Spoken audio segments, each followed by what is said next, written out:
Friends, welcome to my class. आज मैं आपके लिए लेके आई हूँ क्लास 11th के चैप्टर नंबर 2 एटॉमिक स्ट्रक्चर का एक इम्पोर्टेंट रूल जो है पॉलीज एक्सक्लूजन प्रिंसिपल, यानी कि पॉली का अपवर्जन नियम। तो क्या है ये पॉली एक्सक्लूजन प्रिंसिपल, आज हम इसको डिस्कस करेंगे। तो सबसे पहले it was given by Wolfgang Pauli in 1925। तो सबसे पहले ये रूल पॉली ने ही प्रपोज किया था, कितने में, 1925 में। तो पॉली का एक्सक्लूजन प्रिंसिपल एक्चुअली जो बेस्ड है वो है क्वांटम नंबर्स पे, और क्वांटम नंबर्स में पढ़ा चुकी हूँ। आप देख सकते हैं मेरी क्वांटम नंबर की वीडियो, तो बेटर आपको समझ में आएगा। तो ये जो पॉली एक्सक्लूजन प्रिंसिपल है ये रिलेटेड है क्वांटम नंबर से। तो ये रूल कहता क्या है? It states that two electrons in an atom can never have identical sets of four quantum numbers. That means किसी एटम में प्रेजेंट जो सेल्स होते हैं, के एलिमेंट सब सेल्स होते हैं, एसपीडीएफ या ऑर्बिटल्स होते हैं, तो उनमें जो इलेक्ट्रॉन प्रेजेंट होते हैं, तो उन इलेक्ट्रॉन्स की अगर हम क्या करते हैं, क्वांटम नंबर्स निकालते हैं उन इलेक्ट्रॉन के लिए, तो उन क्वांटम नंबर्स की वैल्यू जो होगी कभी भी दो इलेक्ट्रॉन्स के लिए कभी भी सेम नहीं होगी।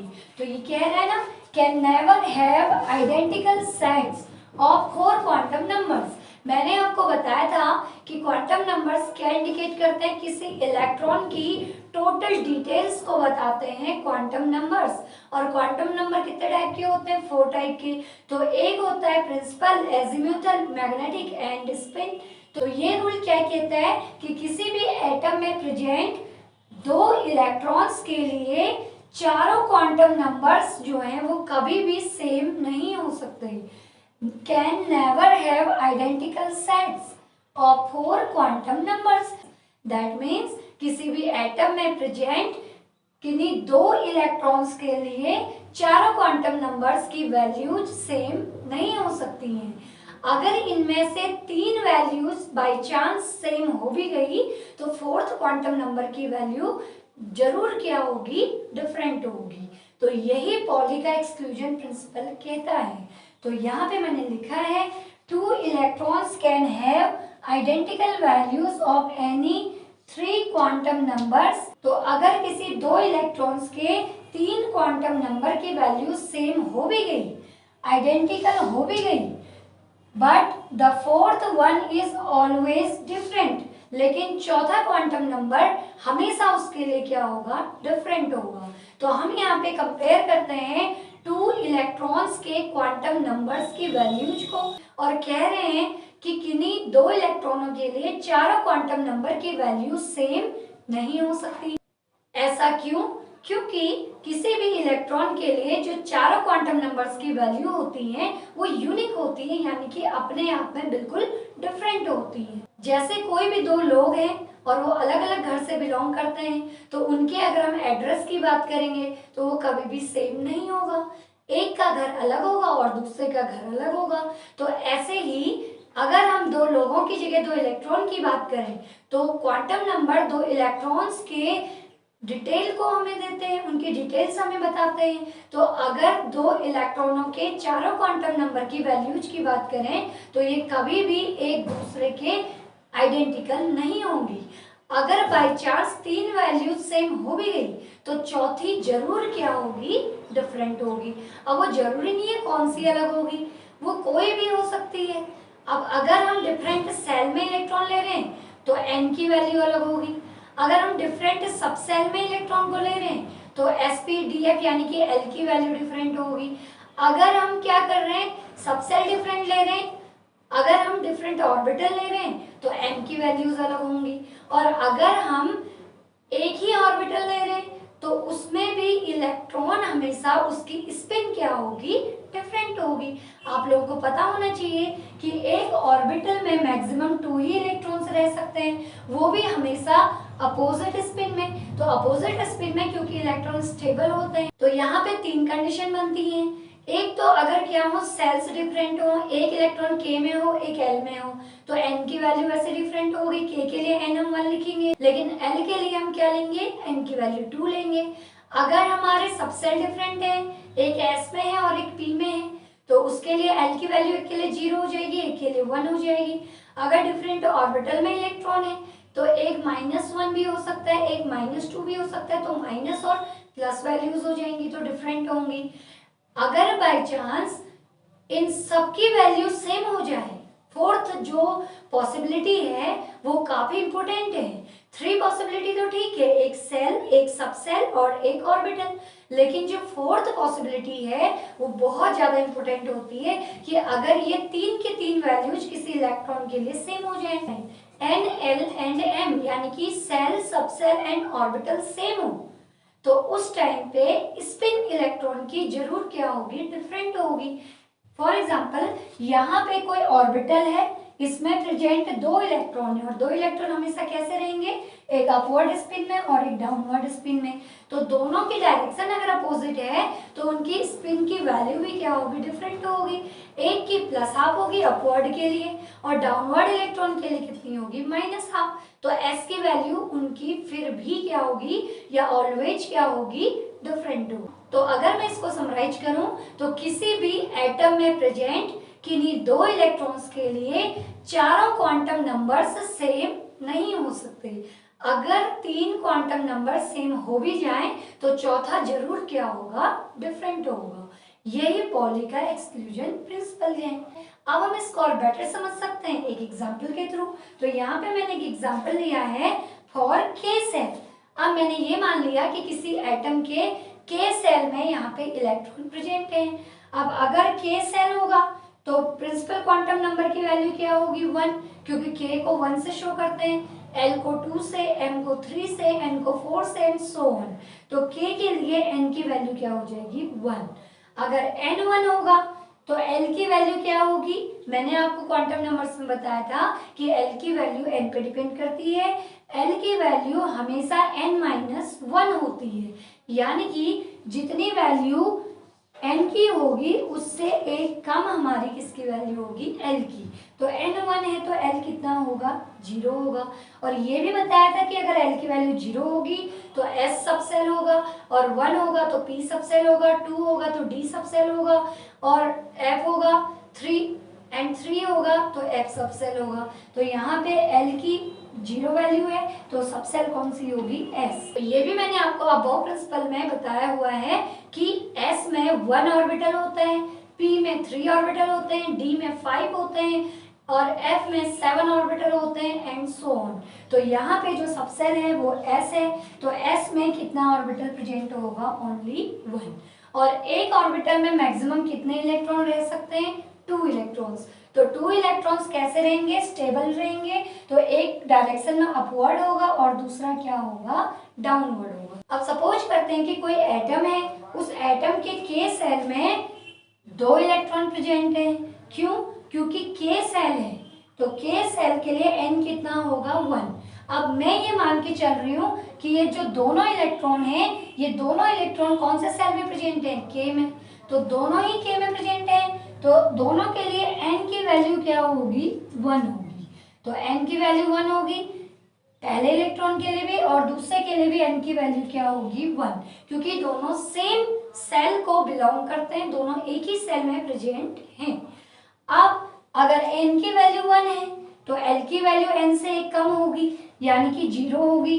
तो यहाँ भी l 0 आएगा क्योंकि n की वैल्यू 1 है, और यहाँ भी n की वैल्यू 1 है तो l क्या आएगा, 0 आएगा।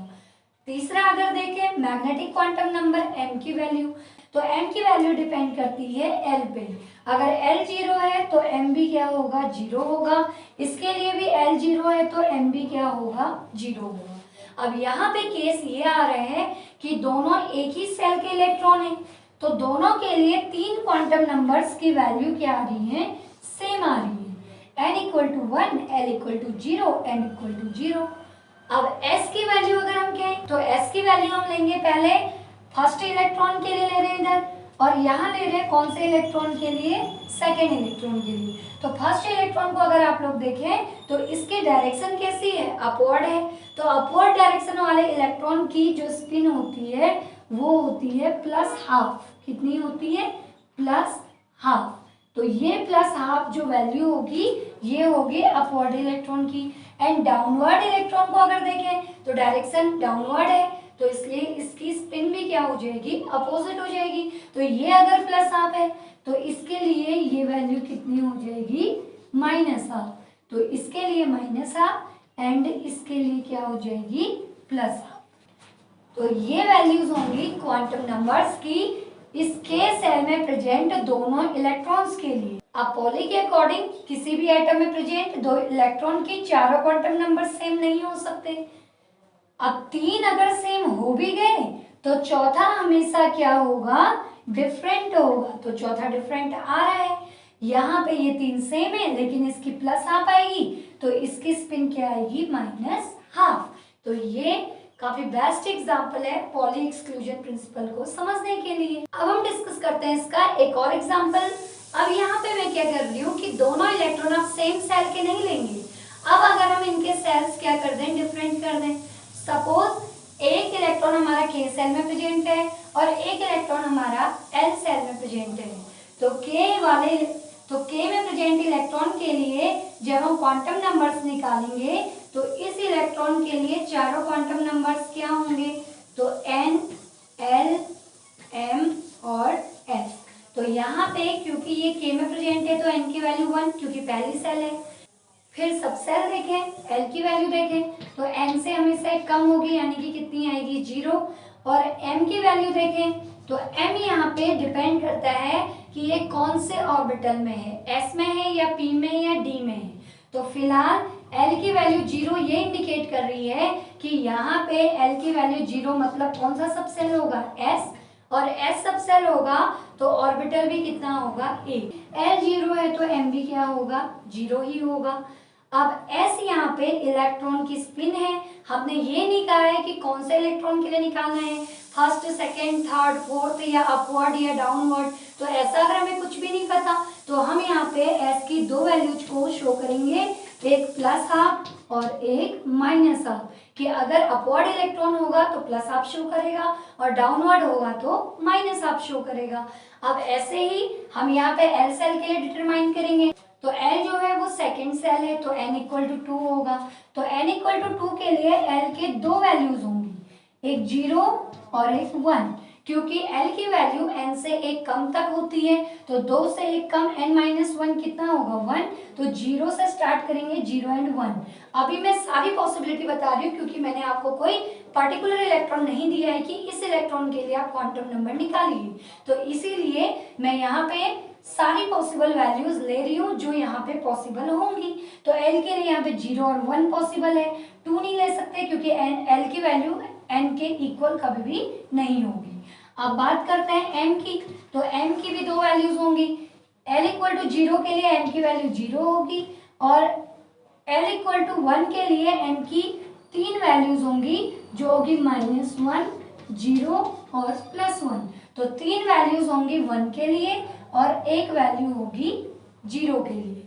अब S की भी, तो M की हर एक वैल्यू जो है एक ऑर्बिटल को इंडिकेट करती है और एक ऑर्बिटल में मैक्सिमम कितने इलेक्ट्रॉन्स आते हैं, 2 इलेक्ट्रॉन्स आते हैं। तो हर एक ऑर्बिटल में 2 इलेक्ट्रॉन यहाँ पे पॉसिबल हैं। तो वैल्यूज भी हर एक इलेक्ट्रॉन की कितनी पॉसिबल होंगी, 2, इधर प्लस हाफ और माइनस हाफ। तो हर एक के लिए यहाँ पे दो वैल्यूज होंगी, प्लस हाफ माइनस हाफ। ऐसी सबके लिए लेंगे तो ये हो जाएगी plus minus half, plus minus half, plus minus half. तो सबके लिए यहाँ पे हर एक ऑर्बिटल में 2 इलेक्ट्रॉन होने की वजह से हर इलेक्ट्रॉन के लिए हम दो दो वैल्यू को इंडिकेट करेंगे। तो अगर हमने यहाँ पे डिफरेंट सेल्स ली तो डिफरेंट सेल लेने पे यहाँ पे क्या है कि n की वैल्यू डिफरेंट है, L की वैल्यू एक सेम है एक डिफरेंट है, M की वैल्यू एक सेम है और बाकी डिफरेंट है और S की वैल्यूज भी क्या है, सेम है। तो कुछ ना कुछ अगर 2-3 वैल्यूज हमारी सेम आती भी हैं तो फोर्थ वैल्यू ऐसी वैल्यू होगी जो ऑलवेज क्या होगी, यहाँ पे डिफरेंट जरूर होगी। किसी भी एटम में प्रेजेंट 2 इलेक्ट्रॉनों के चारों क्वांटम नंबर सेम नहीं हो सकते। अगर 3 सेम हो भी जाए तो फोर्थ जो होगा वो जरूर क्या होगा, डिफरेंट होगा। आई होप आपको ये टॉपिक, ये रूल समझ आ गया होगा। इससे रिलेटेड कोई डाउट हो तो आप मुझे प्लीज कमेंट कीजिएगा।